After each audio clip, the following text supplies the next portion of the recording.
इसमें ये भी आपके समक्ष आएगा कि ये तीनों देवता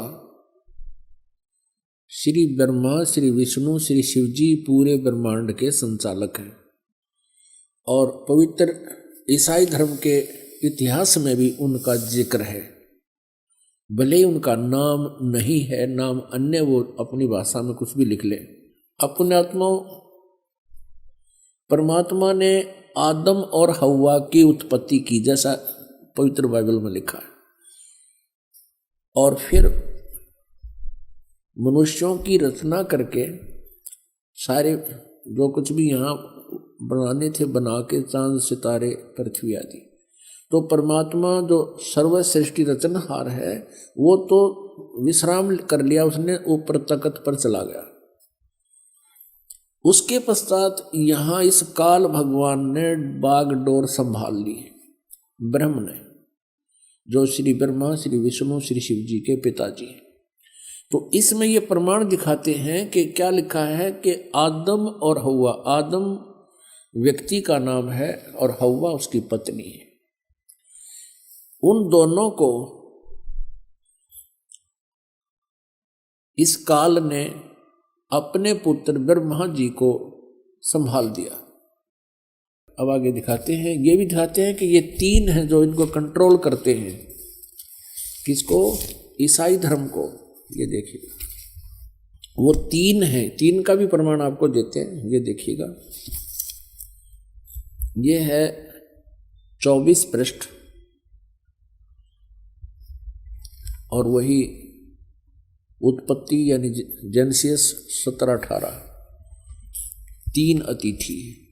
अब्राहम ममरे के बांज वृक्षों के बीच कड़ी धूप के समय तंबू के द्वार पर बैठा हुआ था अब्राहम।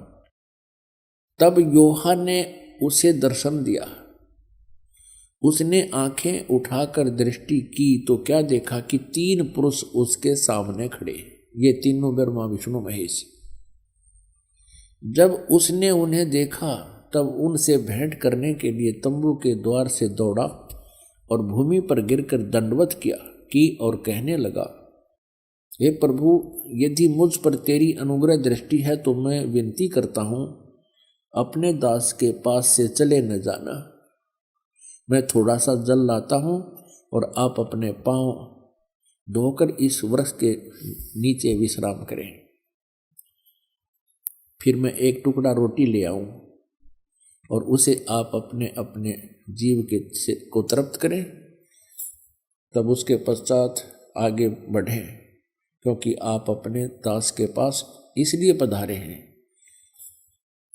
उन्होंने कहा, जैसा तू कहता है वैसा कर। अब देखो पुण्यात्मा, इस पवित्र बाइबल ने यह सिद्ध कर दिया कि परमात्मा मनुष्य सदृश है, वो साकार है, मनुष्य जैसा है, क्योंकि उसने मनुष्यों की सृष्टि अपने स्वरूप के अनुसार की। दूसरा कंसेप्ट ये क्लियर कर दिया कि 7वें दिन तख्त पर जा बैठा, उसने विश्राम किया। उसके बाद इस काल के हाथ में बागडोर आ गई, ब्रह्म के हाथ में, और इसने अपने तीनों पुत्रों को ये बागडोर संभाल रखी है, श्री ब्रह्मा, श्री विष्णु, श्री शिव जी को। आपने ये भी देख लिया कि भगवान किसी दृष्टिकोण से भी निराकार नहीं है, वो साकार है। पूर्ण परमात्मा भी साकार है जिसने सारे ब्रह्मांडों की रचना की, और आगे ये देवता भी साकार है जो वाटिका में घूम रहा है, उनसे बातें कर रहा है, उन आदम और हव्वा के कपड़े सिलवा रहा है। और फिर अब्राहम नाम के एक महापुरुष हुए हैं इसी ईसाई धर्म में। ईसा जी से पूर्व की बातें हैं, आदम जी के बाद की बातें। तो उसने देखा कि 3 भगवान खड़े सामने, उनको दंडवत प्रणाम किया। तो परमात्मा निराकार कहाँ से रहा? ये कहाँ से लाई ये सिद्धांत? ये था लोकवेद। लोकवेद वो होता है जो दंत कथा होती है, जो सदग्रंथों के विपरीत होता है, उसको लोकवेद कहते हैं।